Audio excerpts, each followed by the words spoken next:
Hello friends, welcome to self study guys. मैं हूं आपका दोस्त वंटी चौधरी। चलिएगा फ्रेंड्स, आज का टॉपिक आपको पता ही है पहले से ही, क्योंकि आपको स्ट्रेट लाइन करा रहे थे हम। तो आज भी आपके सामने स्ट्रेट लाइन से हम संबंधित क्वेश्चंस कराने वाले हैं। तो चलिएगा गाइस, पेन कॉपी हाथ में ले लीजिए और आप रेडी हो जाइए स्ट्रेट लाइन के क्वेश्चंस करने के लिए, क्योंकि जितना भी बेसिक था हमने आपके लिए इससे पहले वाली वीडियो में बता दिया है। और आपने वो वीडियो नहीं देखा है तो जाके देखिए, क्योंकि भाई स्ट्रेट लाइन के बारे में जो बेसिक नॉलेज थी मैंने उसमें इससे पहले जो वीडियो डाली थी उसमें दे दिया है। तो आज आपके सामने सिर्फ क्वेश्चंस करने वाले हैं कि किस टाइप के क्वेश्चंस देखने को मिलते हैं और कैसे हम उसे टैकल कर पाते हैं आसानी से। तो चलिएगा फ्रेंड्स, चैनल को कर लो सब्सक्राइब अगर आप चैनल पर नए हैं।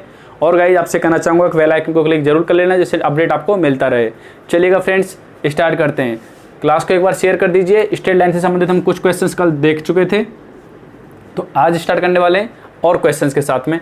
जैसे मैंने आपको कहा था, कुछ रिवाइज कर देते हैं। क्या कहा था? मैंने आपसे कहा था कि जनरल हम इक्वेशन लेके चलते हैं। क्या लेके चलते हैं? y equal to mx plus C.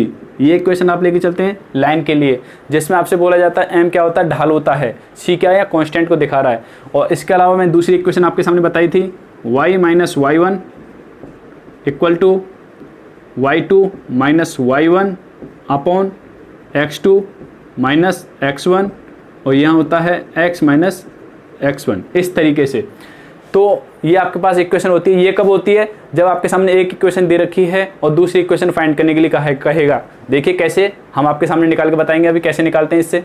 ये क्या है? जब आपके सामने कोई भी दो कोऑर्डिनेट दे दे आपके लिए और आपसे बोले कि लाइन की इक्वेशन क्या होगी, तब आप ये वाली इक्वेशन लगाएंगे। क्लियर? क्योंकि ये शॉर्ट पड़ेगी। होने को तो इससे भी हो जाएगा, लेकिन ये ज़्यादा शॉर्ट पड़ेगी उसके लिए। ठीक है, चलेगा, स्टार्ट करते हैं। क्वेश्चन है आपके सामने, पहला क्वेश्चन जिसमें आपसे बात कर रहा हूँ, जिसमें दे रखा है आपके लिए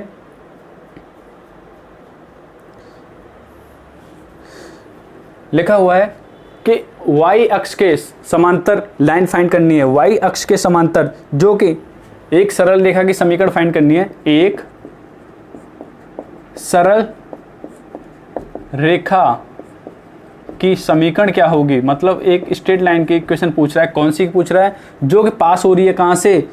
2 -2 एंड 3 से पास हो रही है। -2 एंड -3 से पास हो रही है। और गाइज वो क्या है? ये लाइन, ये सरल रेखा y अक्ष के क्या है? समांतर है। समांतर है। तो भाई y अक्ष के समांतर कब आएगी? ये कह रहा है कि y अक्ष के समांतर है, ऐसी रेखा फाइंड करो जो इस पॉइंट से पास आउट हो रही है और y अक्ष के समांतर है। क्लियर? ये आपसे क्वेश्चन कह रहा है। समझ पा रहे होंगे क्वेश्चन को? समझ में आ रहा होगा? तो निकालिए भाई। जब आपसे बोला जाता है y अक्ष के समांतर बोल रहा है, तो आपकी जो इक्वेशन होगी हमेशा इस तरीके से होगी। x के मतलब यहाँ कांस्टेंट है। अब मैं बोलता हूँ, जैसे मैंने बोला आपसे y अक्ष के समांतर, तो ये कंडीशन लेते हैं। अगर बोलता है x अक्ष के समांतर, तो y इक्वल टू k लेके चलते हैं। याद रखिएगा इन चीज़ों को।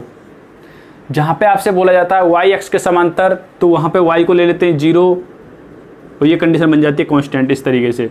और जहाँ आपसे बोला जाता है x अक्ष के समांतर, तो वहाँ ले लिया जाता है x इक्वल टू 0।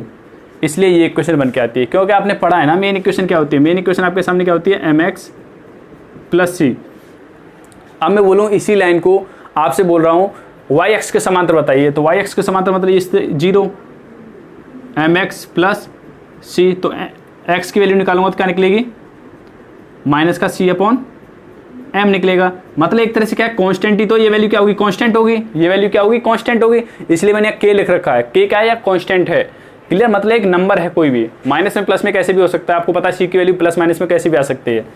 बात करूं मैं आपसे बोलता हूं कि भाई आपको निकालनी है x अक्ष के समांतर, तो x अक्ष के समांतर लेंगे तो भाई यहाँ x की वैल्यू 0 रखेंगे, तो ये 0 तो इक्वल टू c। इस तरीके से इन चीज़ों को याद रखिएगा। छोटी छोटी चीज़ें होती हैं। क्लियर? ये क्या है? छोटी छोटी चीज़ें होती हैं। समझ पा रहे हैं इस बात को?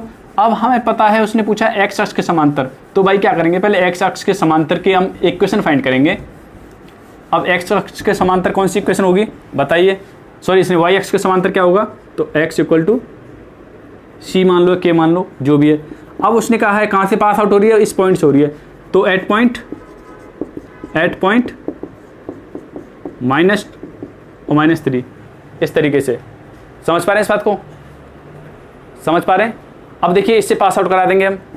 y का तो मतलब ही नहीं है यहाँ पे, कोई y है ही नहीं कहीं। x की वैल्यू रखेंगे यहाँ पे, तो -2 इक्वल टू c। तो सी की वैल्यू क्या निकल के आई, -2 निकल के आई। तो इक्वेशन आपके सामने फाइंड हो गई, क्या है -2। अब मैं 2 को इधर लेके आऊँ तो क्या बन जाएगा, +2 = 0। तो ये क्या होगी भाई, वाई एक्स के समांतर। यहीं आपसे एक्स एक्सिस के समांतर पूछता तो मैं क्या कर देता हूँ, वाई इक्वल टू क्या ले लेता, सी ले लेता, और तब पास आउट करा देता इस पॉइंट से। तो क्या लेता मैं, जैसे मैं बोलता ही क्या है, अभी तो वाई एक्स के बोल रहा हूँ मैं, अगर एक्स एक्स के बोलता यहाँ पे तो आपके सामने इक्वेशन बनती है इस तरीके से लेता मैं। क्लियर। अब मैं बोलता इस पॉइंट से पास आउट कराओ, तो भाई यहाँ तो एक्स तो लेने का कोई मतलब ही नहीं बनता यहाँ पे एक्स का, हमें तो वाई लेना ना, वाई की वैल्यू लेंगे, यहाँ लेंगे 3 लेते, इक्वल टू सी की वैल्यू क्या निकल के आती, -3। तो हमारे पास इक्वेशन क्या बनती, y = -3। तो y इसे इधर लेके आऊँगा तो इस तरीके से इक्वेशन बन जाती। समझ पा रहे हैं आप, दोनों अक्षों के समांतर निकालना समझ में आ गया होगा किस तरीके से निकालते हैं। चलिएगा आगे बढ़ते हैं, आगे किस टाइप का क्वेश्चन होता है। नेक्स्ट क्वेश्चन बहुत ही अच्छा क्वेश्चन दे रखा है आपके सामने। बोल रहा है क्वेश्चन के अंदर उस सरल रेखा का इक्वेशन, उस स्ट्रेट लाइन का समीकरण फाइंड करना है, इक्वेशन फाइंड करनी है जो एक्स अक्ष पर अंतःखंड ऋणात्मक दिशा में काट रहा है, ऋणात्मक दिशा में 3 पर काट रहा है। उसका ढाल दे रखा है आपके सामने 2। आपने पढ़ा था स्टार्टिंग में जब मैंने पहली वीडियो डाला था इस स्ट्रेट लाइन के बारे में, उसमें मैंने आपसे कहा था जब वाई एक्स पर कोई ऐसी रेखा जो वाई एक्स पर सी अंतःखंड काटती है और उसका ढाल m है, तो इक्वेशन क्या बन रही थी, ये वाली बन रही थी। ये इक्वेशन क्या कहती है, ये इक्वेशन कहती है भाई वाई एक्स पर रेखा द्वारा काटा गया अंतःखंड c है तथा उस रेखा का ढाल m है। तो इक्वेशन ये आती है भाइयों, याद रखिएगा इस चीज को, इक्वेशन ये निकल के आती है। तो बस भाई इक्वेशन आपके सामने है, अंतःखंड क्या है, जब c काटा गया उसने बोला है, तो देखो ढाल क्या हो गया, ये हो गया, तो m की वैल्यू तो 2 है। अंतःखंड क्या होता है, यहाँ पे c होता है, और c की वैल्यू बोला उसने ऋणात्मक दिशा में, तो मतलब उसे ये भी बोल सकता था यहाँ पे कि -3 है उसका अंतःखंड, लेकिन उसने क्या बोला, लैंग्वेज घुमा के बोला है कि ऋणात्मक दिशा में 3 है। तो ऋणात्मक दिशा मतलब -3। तो देखो भाई ये लैंग्वेज का फर्क है, इसलिए मैंने आपके सामने ये क्वेश्चन लिखाई थी, तो मैंने एक स्टेटमेंट बोला था। क्लियर, नोट डाउन कर लिया करो स्टेटमेंट को जो मैं कहना चाह रहा हूँ आपके सामने, क्योंकि भाई हर चीज़ डिजिटल तो है नहीं, मतलब लिखता जाऊँ, लेकिन ये कि भाई तो मैं बोलता हूँ तो समझ में आ जाना चाहिए, लिख लेना चाहिए जो चीज़ आपको समझ में आ रही है। देखिए नेक्स्ट क्वेश्चन आपके सामने दे रखा है, एक सरल रेखा है। चलिए भाई एक सरल रेखा द्वारा x अक्ष पर काटा गया अंतःखंड दे रखा है आपके सामने 6, वह y अक्ष पर काटा गया, समझ जाइए, काटा गया अंतःखंड दे रखा है आपके सामने 2। एक सेकंड जरा चेक करने दो। हाँ गाइस क्या है, 4 है, सॉरी 4, काटा गया अंतःखंड 4 है, कुछ भी हो सकता है, 2 भी हो तो कोई दिक्कत नहीं है, पहले जो क्वेश्चन में है उसके हिसाब से करा रहा हूँ मैं आपके सामने। अंतःखंड क्या है, 4 है। तो रेखा की इक्वेशन फाइंड करो, रेखा की समीकरण फाइंड करो। मैंने आपके सामने एक इक्वेशन और लिखाई थी, मैंने आपसे कहा था एक्स अक्ष पर अंतःखंड काटा है, अंतःखंड एक्स अक्ष पर अंतःखंड है a और y अक्ष पर अंतःखंड है b। तो मैंने इक्वेशन लिखाई थी अब x/a y/b = 1। ये इक्वेशन सबको याद होनी चाहिए अगर अंतःखंड की बात आती है तो। बस भाई ये इक्वेशन आपके सामने है ही, x अक्ष पर क्या काटा गया है 6 प्लस 1/4, सॉरी y/4 = 1। कर लो भाई, एलसीएम लेंगे तो 12 है, इसको सॉल्व करेंगे तो क्या आएगा 2x प्लस इसको डिवाइड करेंगे 3 टाइम्स तो 3 का 3y = 1।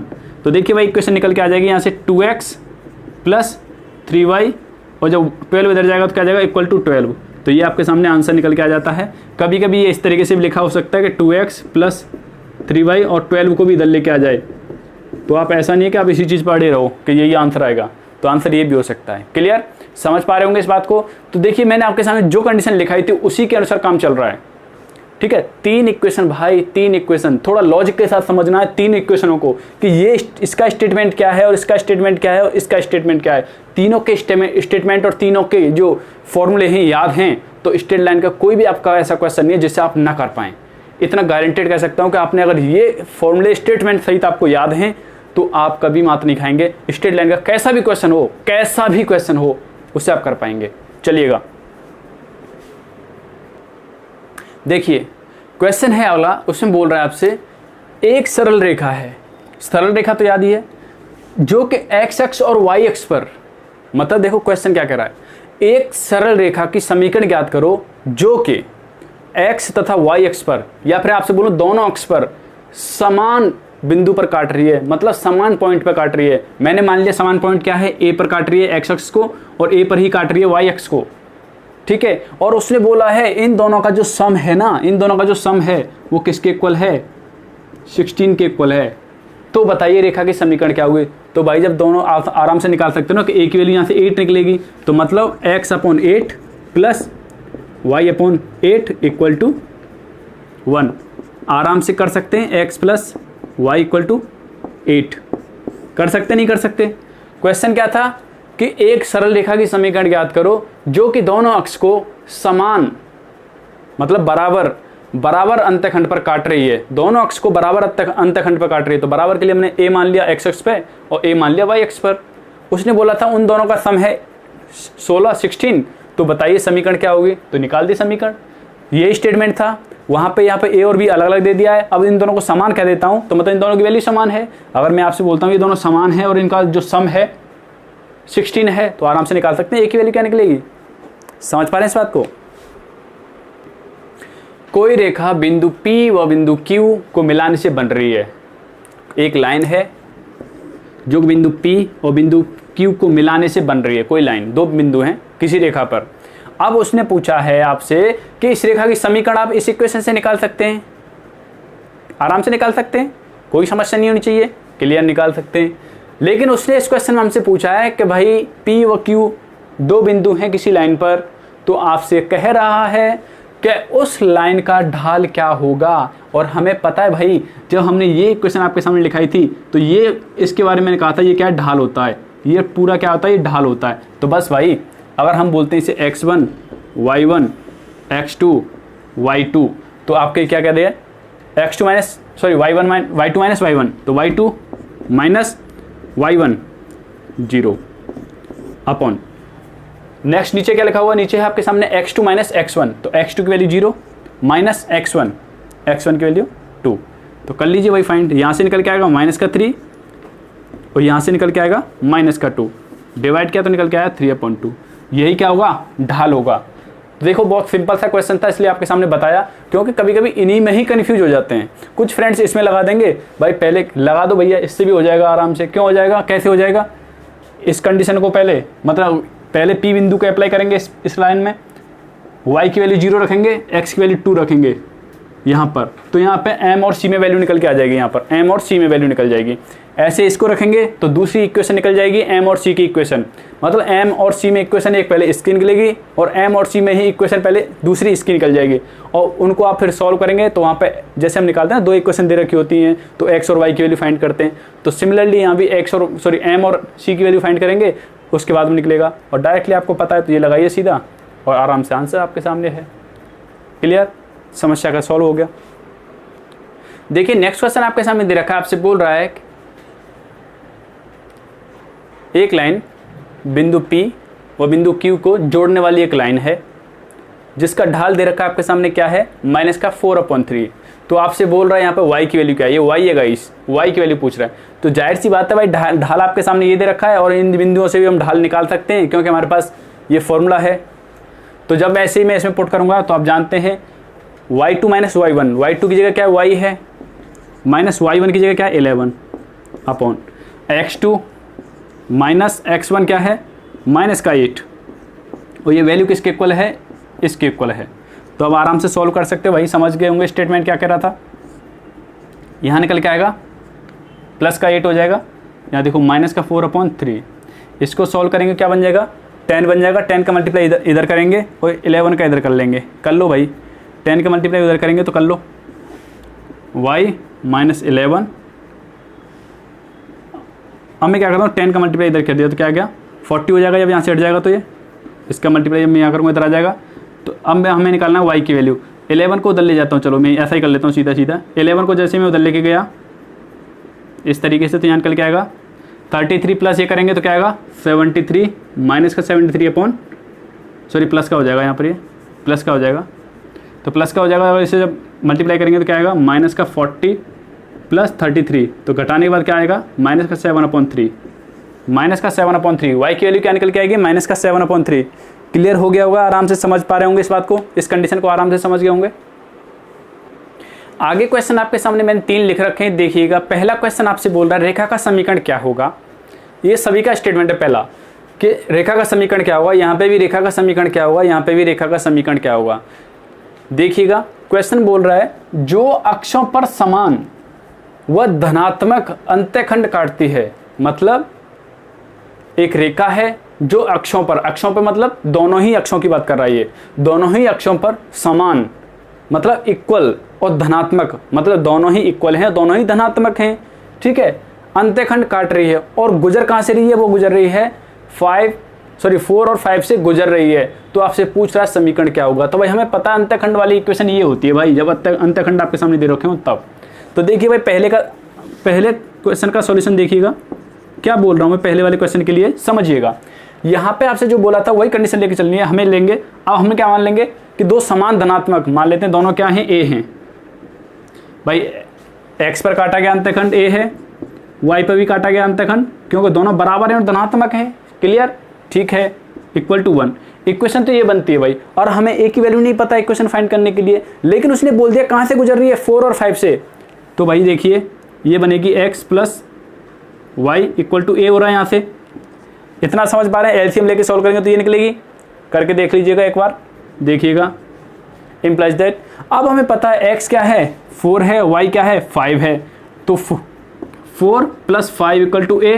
तो a की वैल्यू निकली यहाँ से क्या 9, a की वैल्यू क्या निकल के आती है 9, a की वैल्यू क्या निकल के आती है गाइस, यहाँ पे आपके सामने 9 निकल के आ जाती है। और जब a की वैल्यू आपके पास 9 आ जाती है तो यहाँ इस चीज़ को तो देख सकते हैं, पुट कर देंगे तो क्या निकलेगी x plus Y equal to 9, क्योंकि आपसे a की वैल्यू निकालनी थी हमें। ये पॉइंट किस लिए दे रखा था, ये पॉइंट सिर्फ इसीलिए दे रखा था कि जहाँ से हम a की वैल्यू निकाल लें, और हमने निकाल ली, a की वैल्यू 9 आई, हमने इक्वेशन पुट किया तो हमारे पास समीकरण निकल के आ गई।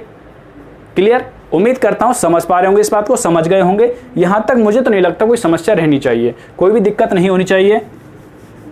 ऐसे सेकंड क्वेश्चन में क्या बोल रहा है, देखिएगा। सेकंड क्वेश्चन में क्या बोल रहा है, सेकंड क्वेश्चन में बोल रहा है कि एक समीकरण फाइंड करो जिसके द्वारा x अक्ष पर काटा गया अंत्यखंड y अक्ष पर काटे गए अंत्यखंड का 2 गुना है। मतलब अगर जो x अक्ष पर अंत्यखंड काटा गया है ना, जो y अक्ष पर काटा गया है उसका 2 गुना है, तो मतलब y मान लो y अक्ष पर भी काटा गया है, तो x अक्ष पर उसका 2 गुना काटा गया, मतलब 2b है। बस भाई अब इसकी जगह कर देंगे ना पुट। अब क्या बचा, यहाँ b यहाँ 2b, एलसीएम वगैरह लेके सॉल्व करेंगे तो क्या बनेगा x प्लस यहाँ तो आ जाएगा 2b एलसीएम, x प्लस यहाँ निकल के आ जाएगा 2y इक्वल टू 1। क्लियर, इतना समझ पा रहे हैं। यहाँ से इक्वेशन जो निकलेगी क्या निकलेगी, x plus 2y equal to 2b, ये निकल के आ रही है इक्वेशन। अब भाई उसने आगे बोला है, क्या बोला है कि अंत मतलब जो काटा गया है, मतलब इस पॉइंट से गुजर रही है वो लाइन, मतलब 2 3 से गुजर रही है, तो x की वैल्यू 2 पुट करेंगे प्लस y की वैल्यू 3 पुट करेंगे, और 3 जब यहाँ पुट करेंगे 3 × 2 करेंगे तो क्या आएगा 6 इक्वल टू 2b। अब चलिए भाई 2b निकालेंगे वैल्यू तो क्या निकल के आती है यहाँ से 8, 2b की वैल्यू 8 निकल के आ जाती है, और यहाँ 2b की जगह आप यहाँ पुट कर दीजिए 8, तो आपके पास समीकरण निकल गया। देखो कितने, मतलब ये सिर्फ लैंग्वेज को समझने से मतलब है आपको। अब आप बोलेंगे भाई आपने b की वैल्यू निकाली, चलो भाई अगर मैं यहाँ से b की वैल्यू निकालता तो क्या निकल के आता 4 निकल के आता, और जब मैं यहाँ 2 × b या b की जगह पुट करता 4 तो भी क्या हो जाता 8 होता। समझ पा रहे हैं इस बात को, कोई समस्या नहीं होनी चाहिए यहाँ तक। फिर ऐसे अगला क्वेश्चन दे रखा है, इसे आप खुद करिएगा, ट्राई करिएगा एक बार।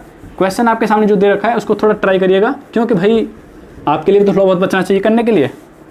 मैंने आपके सामने कई क्वेश्चन करा दिए इससे रिलेटेड, आराम से कर सकते हैं। क्वेश्चन आपसे क्या बोल रहा है, उस रेखा का समीकरण फाइंड करो जिसके अक्ष पर अंत्यखंड क्या है बराबर हैं, अंत्यखंड क्या है बराबर हैं और विपरीत चिन्ह है। मतलब एक a है दूसरा भी a है, लेकिन चिन्ह विपरीत, मतलब एक माइनस का है तो एक प्लस का है। अब आराम से कर सकते हैं, a की वैल्यू फाइंड कर लेंगे क्योंकि उसने एक पॉइंट दे रखा है -3 और -4 से गुजर रहा है, तो समीकरण फाइंड होकर आ जाएगी सिमिलरली जैसे ऊपर किए थे। क्लियर, करके देखिएगा एक बार, इसकी सॉल्व ले लीजिए इसका। अब देखिए थोड़ा इसके विपरीत काम कर रहे हैं। क्या बोल रहा है, समीकरण दे दिए आपसे, बोल रहा है कि बताइए भाई ये समीकरण आपके सामने दे दिए, आपसे बोल रहा है कि बताइए कि एक मतलब यहाँ पे पूछ रहा है आपसे कि वाई अक्ष पर काटा गया अंतःखंड क्या होगा, और इसके द्वारा, इस लाइन के द्वारा एक्स अक्ष पर काटा गया अंतःखंड क्या होगा, ये आपसे क्वेश्चन कर रहा है। मतलब इसके द्वारा काटा गया वाई अक्ष पर बताइए, इसके द्वारा काटा गया एक्स अक्ष पे बताइए, या दोनों का पूछ सकता है आपसे कि दोनों पे बताइए भाई। आप कैसे करेंगे? हमें पता है, अगर हम इस इक्वेशन की फॉर्म में ले आएंगे तो हम आराम से बता सकते हैं, अगर हम इस फॉर्म में लेके आ जाएंगे तो हम आराम से बता सकते हैं। तो चलिए भाई इस फॉर्म से निकाल देंगे आराम से, क्योंकि हमें पता है। पहले वाले क्वेश्चन को देखिएगा, हमारे पास लिखा हुआ 3x माइनस 4y। अगर मैं 12 को उधर ले जाता हूँ तो क्या बन जाएगा, प्लस का 12 से डिवाइड कर देता हूँ, करिए भाई डिवाइड। 3 लिखा हुआ यहाँ 12 आ जाएगा, माइनस यहाँ भी 4y अपॉन में क्या आ जाएगा 12 आ जाएगा, इक्वल टू 1। अब देखो 3 से काटा 4 टाइम्स, तो x अपॉन 4, यहाँ से काटेंगे 4 से ये y अपॉन 3 इक्वल टू 1। तो आप निकाल सकते हैं x अक्ष पर काटा गया 4 है, y अक्ष पर काटा गया। अब बोलेंगे भाई थोड़ा कंपेरिजन देखिए, यही लॉजिक है। आप क्या बोल देंगे सीधे, यहाँ पे 4 है भाई, यहाँ पे 3 है, लेकिन गलत हो गए आप। क्यों हो गए गलत? क्योंकि भाई यहाँ देखो, यहाँ प्लस है और यहाँ पर माइनस है। आप चाहते हैं इसे प्लस बनाना तो ये प्लस का होगा, ये माइनस का होगा। तो आप बोलेंगे एक्स अक्ष पर काटा गया अंतःखंड 4 है, वाई अक्ष पर काटा गया अंतःखंड माइनस का 3 है।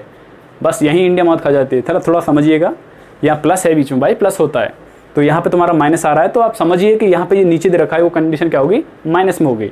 क्लियर? होप सो समझ में आया होगा, क्लियर हो गया होगा, आराम से समझ में आया होगा। ये तो हो गया आपके सामने, इस फॉर्मूले के अकॉर्डिंग आपने निकाल दिया। अब आप बोलेंगे भाई थोड़ा शॉर्ट मेथड है क्या इसका? हाँ भाई है, सब चीज़ का शॉर्ट मेथड है। हमने आपके सामने इसलिए ऐसे बताया क्योंकि देखो आपके सामने ये इसका सीधा और उल्टा दोनों तरह से यूज कैसे होता है, ये इस प्रकार से आपके सामने बता दिया। इस वाले क्वेश्चन को खुद करिएगा एक बार, और इससे पहले मैं आपके सामने इसका दूसरा तरीका बताता हूँ करने का सॉल्व। अब देखिएगा क्वेश्चन में कहा है उसने कि वाई अक्ष पर काटा गया अंतःखंड, यहाँ से माइनस का 3 निकल के आ रहा है ना हमारा, वाई अक्ष पर काटा गया। तो देखिए अब बात कर रहा है आपसे कि वाई अक्ष पर काटा गया अंतःखंड आपके सामने बोल रहा है, यहाँ माइनस का 3 निकल के आ रहा था हमारा। तो अब देखते हैं, एक बार समझिएगा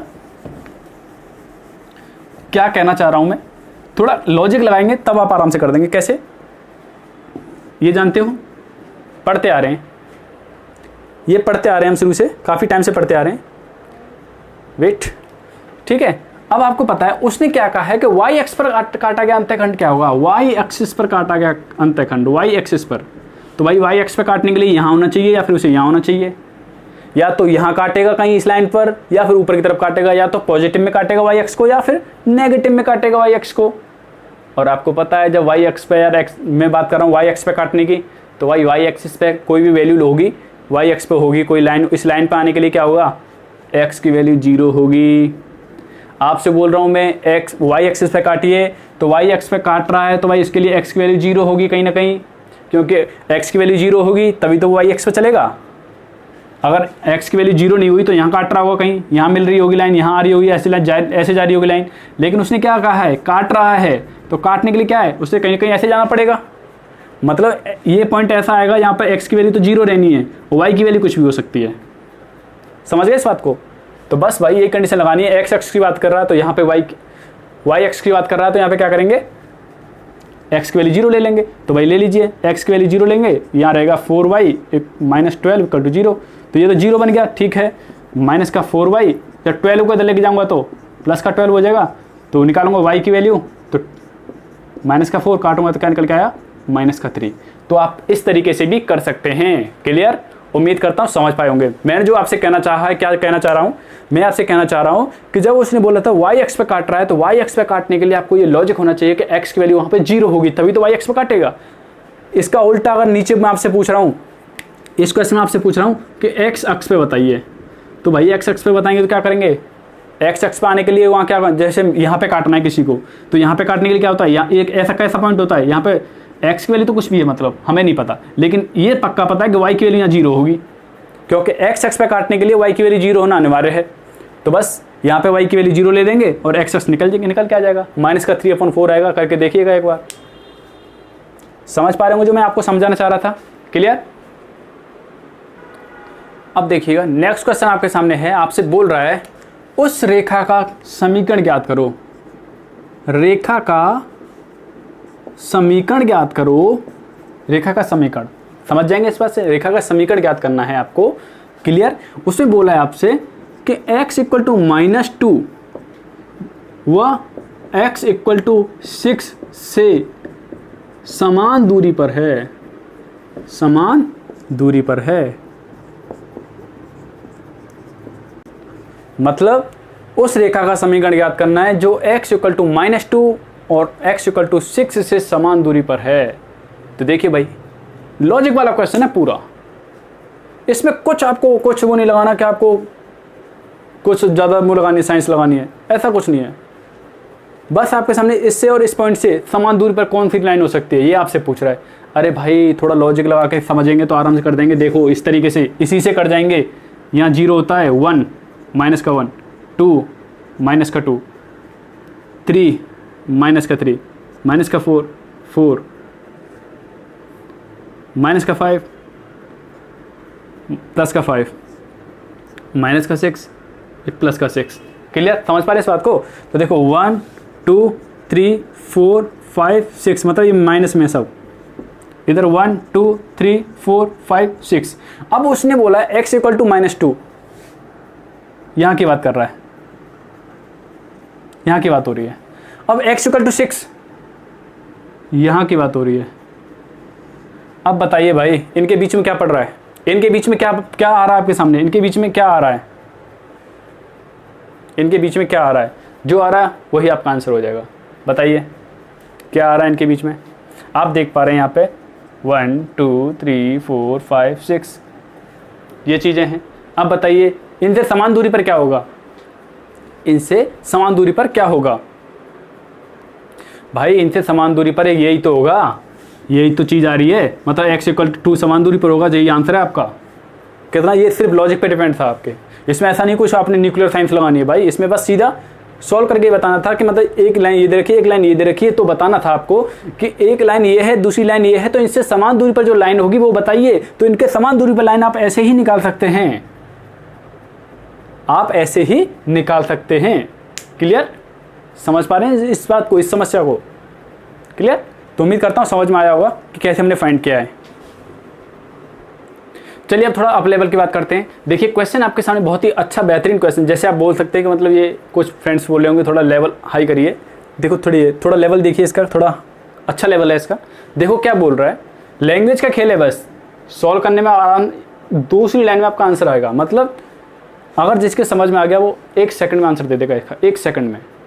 देखिए उसने बोला है आपसे उस रेखा का समीकरण क्या होगा जो कि y अक्ष पर 4 अंत्यखंड काट रही है, y अक्ष पर 4 अंत्यखंड काट रही है एवं सरल रेखा इसके क्या है, समांतर है। मतलब इसके समांतर सरल रेखा फाइंड करनी है जो कि y अक्ष पर कहाँ काट रही है, 4 अंत्यखंड काट रही है। पहले ये देखिए भाई, उसने बोला y अक्ष पर काट रही है, तो पॉइंट निकाल सकते हैं यहाँ से। y अक्ष पर काट रही होगी मतलब x की वैल्यू तो 0 होगी, तो y की वैल्यू उसने दे रखी है क्या, 4 काट रही है। निकल गया पॉइंट, निकल गया पॉइंट, बस भाई। और समांतर रेखा पूछ रहा है, तो समांतर रेखा के लिए आप यूं कहते लिख दो, लेकिन इसे यूं कहते नहीं रखना, इसे रखना आपको सी, क्योंकि आपको पता है समांतर कंडीशन क्या कहती है। समांतर की कंडीशन कहती है a1/a2 इक्वल होता है b1/b2 के, बट नॉट इक्वल टू होता है c1/c2 के। ये कंडीशन आपने पढ़ी होगी और ये मैंने पढ़ाई भी आपके सामने बताई भी थी। क्लियर, आपने नहीं देखा तो प्लीज़ मैं आपसे कहना चाहूँगा इससे पहले फर्स्ट वीडियो को देखिए जो हमने स्ट्रेट लाइन की डाली है, क्योंकि आप तभी ही समझ पाएंगे। क्लियर, तो देख सकते हैं हमने गुणांक बराबर कर दिए हैं, लेकिन सी इक्वल नहीं है। अब सी के लिए इक्वल नहीं है तो क्या करेंगे, इस पॉइंट से पास करा देंगे भाई, एट पॉइंट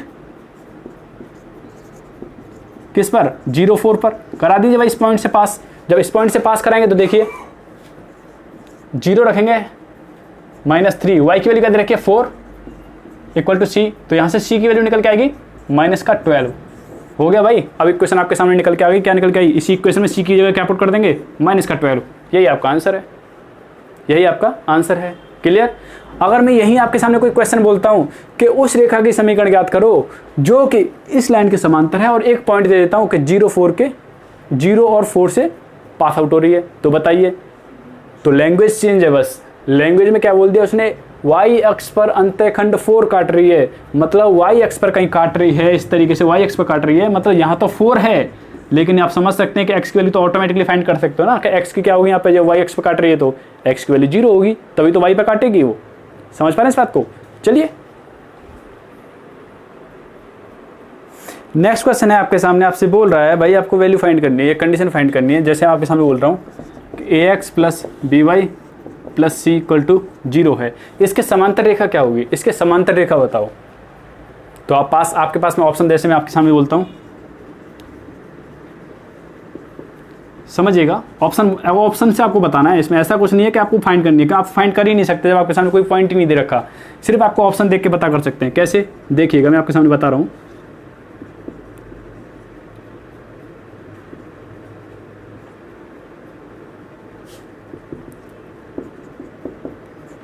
तीसरा ऑप्शन आपके सामने A X minus B X B Y minus C equal to 0, और फोर्थ आपके सामने दे रखा है A X plus minus C equal to 0। तो बताइए भाई कि इसके समांतर कौन सी रेखा है इन तीनों में से, इन चारों में से।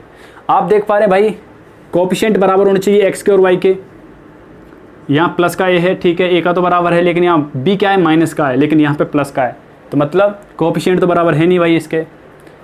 एक्स और वाई के इसमें देखेंगे, हाँ भाई कोएफिशिएंट बराबर हैं, लेकिन यहाँ पे सी भी बराबर है, तो मतलब ये कंडीशन क्या हो गई, a1 upon a2 equal to b1 upon b2 equal to c1 upon c2।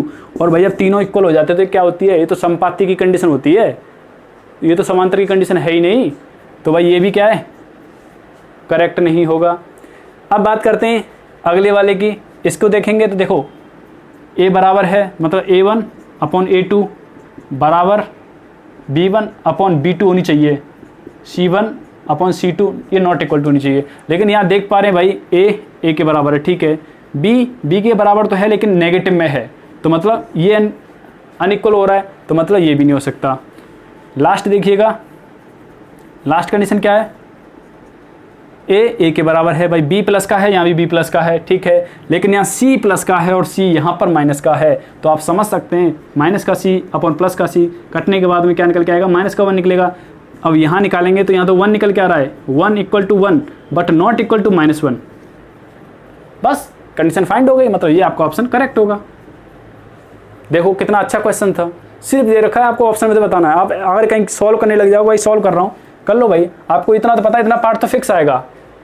समांतर की कंडीशन में ये पार्ट तो पूरा जो पहली इक्वेशन का होगा उतना ही वैसा ही दूसरी इक्वेशन का होगा, लेकिन सी की वैल्यू अलग अलग होगी दोनों की। अगर सी की वैल्यू अलग अलग है दोनों की तो वो समांतर होंगी, अगर सी की वैल्यू दोनों की इक्वल है तो ऐसी कंडीशन क्या होती है, संपाती की कंडीशन होती है। क्या होती है, संपाती की कंडीशन होती है। संपाती क्या होता है, मतलब लाइन के ऊपर ही दूसरी लाइन है, समांतर तो नहीं हुई। समांतर क्या होती है, ऐसी लाइन जो आपस में कभी ना मिले, ऐसी दो लाइन, दो पैरेलल लाइन वो होती है, ऐसी दो लाइन, ऐसी दो सरल रेखाएं जो आपस में किसी भी पॉइंट पे जाके नहीं मिले, समांतर हो गई। लेकिन संपाती एक के ऊपर एक होती है, तभी तो इसके अनंत हल होते हैं, क्योंकि एक के ऊपर एक है भाई, ये तो पहले से शुरू से ही काटती हुई जा रही है, तो इसके तो अनंत सॉल्यूशन निकलेंगे। क्योंकि आपको पता है भाई एक रेखा जो होती है, एक रेखा के अंदर कितने पॉइंट होते हैं, अनंत पॉइंट होते हैं भाई, अनंत बिंदु होते हैं। क्लियर, चलिएगा नेक्स्ट बात करेंगे। नेक्स्ट क्वेश्चन है आपके सामने दे रखा है, एक इक्वेशन दे रखी है, ये दे रखी है, आपको फाइंड करनी है कि parallel line whose passes through 5 and 1, मतलब इस पॉइंट से पास हो रही है, एक ऐसी लाइन की इक्वेशन फाइंड करनी है जो कि इस लाइन के पैरेलल है और इस पॉइंट से पास हो रही है। तो सिंपल आंख बंद करके सीधा इतना तो समझ गया, इतना तो आप समझ गए होंगे कि ये कंडीशन दे रखी है, ये यूँ कहते हैं, लिख लो इक्वल टू सी कर दो, सीधा कर दो फाइंड। अब पास है थ्रू करना है तो भाई 5 पुट करेंगे यहाँ पे तो क्या आएगा 35, यहाँ पे 1 पुट करेंगे तो क्या आएगा 2 इक्वल टू सी की वैल्यू निकालेंगे तो सी इक्वल टू निकल के आएगा यहाँ पे भाई 33, क्या 33। बस इक्वेशन फाइंड हो गई। क्या होगी फाइंड इक्वेशन, ये हो गई भाई 7x तो यूँ कहते हो और 2y भी यूँ कहते हो, सी की जगह क्या कर देंगे 33, यही आपका आंसर है। तो आप क्या करेंगे आगे से, जब शॉर्ट तरीके से करना चाहोगे तो सीधा ऐसे लोगे इक्वल टू सी कर दोगे और यहाँ पे डायरेक्टली वैल्यू पुट कर दोगे। डायरेक्टली वैल्यू आप ये पॉइंट की करेंगे, आपके सामने डायरेक्टली सी निकल के आएगा 33, आपका आंसर। क्लियर, उम्मीद करता हूँ समझ पाए होंगे यहाँ तक। अब थोड़ा एक पॉइंट देखिएगा, मैं आपके सामने लिखने वाला हूँ एक पॉइंट। मैं आपसे बोल रहा हूँ 4x प्लस के वाई प्लस 8 इक्वल टू 0। अब मैं आपसे बोल रहा हूँ इस लाइन के समांतर दूसरी लाइन दे रखी है आपके सामने 16x प्लस, और ये दे दिया आपके सामने 8y प्लस 19 इक्वल टू 0। आपसे बोल रहा हूं ये दोनों लाइन क्या है, क्वेश्चन फर्स्ट और सेकंड में आपसे बोल रहा हूं दोनों लाइन हैं, दोनों क्या है, पैरेलल हैं, दोनों इक्वल हैं। तो पैरेलल हैं तो आप बताइए k की वैल्यू क्या होगी, k की वैल्यू क्या होगी, आपसे ये पूछ रहा हूं। तो देखिए थोड़ा लॉजिक लगा के बात करिएगा। एक तो होता है डायरेक्टली आंसर आप निकालते हैं, डायरेक्टली आंसर कैसे दे सकते हैं, और एक होता है थोड़ा सॉल्व करके दे पाएं। देखो सॉल्व करके भी आपको बताऊंगा और डायरेक्टली भी आपको बताऊंगा। हमें एक कंडीशन पता है, समांतर की क्या कंडीशन होती है कि a1/a2 इक्वल टू होता है b1/b2 के। ये कंडीशन तो आपको पता है ना, बट नॉट इक्वल टू होता है c1/c2 के, ये पता है। इससे तो हमें कोई मतलब नहीं है, इसे छोड़ो, हमें ये कंडीशन लेके चलनी है। चलो भाई a1 क्या है 4 है, a2 क्या है 16 है, b1 क्या है k है, और b2 क्या है आपके सामने 8 है। तो सॉल्व कर सकते हैं ना, इसे सॉल्व करिए, इसका क्रॉस मल्टीप्लाई यहाँ करेंगे तो क्या आएगा 32/16 इक्वल है k। तो 16 से काटेंगे इसे तो क्या आएगा, k की वैल्यू 16 दूना होता है 32, तो k की वैल्यू आ जाती है निकल के 2। ये तो हो गया आपका जब इससे कंडीशन को सॉल्व करेंगे तब। ये क्या हो गया, जब आप कंडीशन को सॉल्व करेंगे तब आएगा आपका आंसर। क्लियर, इस तरीके से, ठीक है, ऐसे कर सकते हैं। दूसरी कंडीशन में आपसे कहना चाहूँगा, क्या कंडीशन है दूसरी, देखिएगा। जब आपके सामने लॉजिक लगाने के लिए थोड़ा शॉर्ट मेथड है तो उसे अप्लाई करो ना। कैसे, देखिए समझिएगा तब आप पहुँचिएगा यहाँ पे। देखो यहाँ आपसे बोल रहा है, हमें पता है, मैंने आपको बार बार एक कंडीशन बोल रहा हूँ कि यहाँ पर जो x और y होते हैं ना, x का कोफिशिएंट x के बराबर होता है, y का कोफिशिएंट y के बराबर होता है। तो बताइए भाई x का कोफिशिएंट इसमें बराबर है क्या, यहाँ 16 है, यहाँ पे क्या है 4 है, बराबर है, नहीं है भाई बराबर। तो बराबर नहीं है तो बराबर करना चाहेंगे, तो कैसे करूँ, अगर मैं 4 का मल्टीप्लाई यहाँ कर दूँ तो देखिएगा ये बराबर हो जाएंगे, ठीक है। अब 4 का मल्टीप्लाई k के बराबर होगा, तो 4 का मल्टीप्लाई k से। अब हमें पता है, जब हमें पता है x का कोफिशिएंट x के कोफिशिएंट के बराबर है तो y का कोफिशिएंट y के बराबर होता है, तो ये किसके इक्वल होगा, 8 के इक्वल होना चाहिए। और 4 से जब काटेंगे क्या निकल के आएगा, k की वैल्यू 2। तो सबसे बेस्ट मेथड ये पढ़ा ना आपको, ऐसी इक्वेशन में, ऐसी इक्वेशन के अंदर सबसे अच्छा मेथड पड़ा आपके लिए। अब देखिए नेक्स्ट क्वेश्चन देखते हैं और किस टाइप का हो सकता है। चलिएगा फ्रेंड, नेक्स्ट क्वेश्चन आपके सामने दे रखा है, ये आपसे बोल रहा है कि x + 2y + 3 = 0 है। ऐसे सेकंड इक्वेशन दे रखी है, दो इक्वेशन दे रखी है, क्वेश्चन फर्स्ट एंड सेकंड। आपसे बोल रहा है दोनों क्या है, पैरेलल हैं, दोनों समांतर हैं। तो बताइए k की वैल्यू क्या होगी। तो आपसे पूछ रहा हूँ k की वैल्यू फाइंड करनी है। जब आपके सामने मैंने इससे पहले क्वेश्चन कराया था उसमें आपके सामने k जो लिख रखा था उसमें एक ही k था एक इक्वेशन के अंदर, तो हमने सिंपली ऐसे कर दिया। अब आप यहाँ बोलेंगे भाई कोफिशिएंट बराबर होनी चाहिए। भाई हम कैसे कह सकते हैं कि k 8 के बराबर होगा या कि 2k के बराबर है, नहीं बोल सकते ना अपनी मर्जी से। इसके लिए वही कंडीशन लगाएंगे जो कि मैं आपको बता रहा हूँ बार बार, a1 a2 इक्वल होता है b1/b2 के। क्लियर, ये कंडीशन लगा दीजिए, k/8 इक्वल है 2/k का मल्टीप्लाई यहाँ करेंगे तो k², ये हो जाएगा 16। आप निकाल सकते हैं k की वैल्यू, जब k की वैल्यू निकालेंगे तो क्या निकल जाएगी, +-4। यही आपका आंसर है। देख लीजिए, 2 मिनट का सवाल नहीं था, आराम से हो गया। क्लियर, तो उम्मीद करते हैं गाइस आपको ये वीडियो पसंद आया होगा। अगर आपको ये वीडियो पसंद आया है तो लाइक करिएगा, साथ ही अपने फ्रेंड्स के लिए शेयर करिएगा। तो फ्रेंड्स आप इस चैनल पर नए हैं तो प्लीज़ चैनल को सब्सक्राइब कर लीजिए, और फ्रेंड्स बेल आइकन को क्लिक जरूर कर लीजिएगा, जिससे नोटिफिकेशन मिलेगा आपको सबसे पहले। एक और इसका वीडियो आने वाला है आपके सामने, जिसमें आपके सामने और बेहतरीन क्वेश्चन के साथ में डिस्कस करेंगे। Thank you friends, thank you so much. जय हिंद, जय भारत।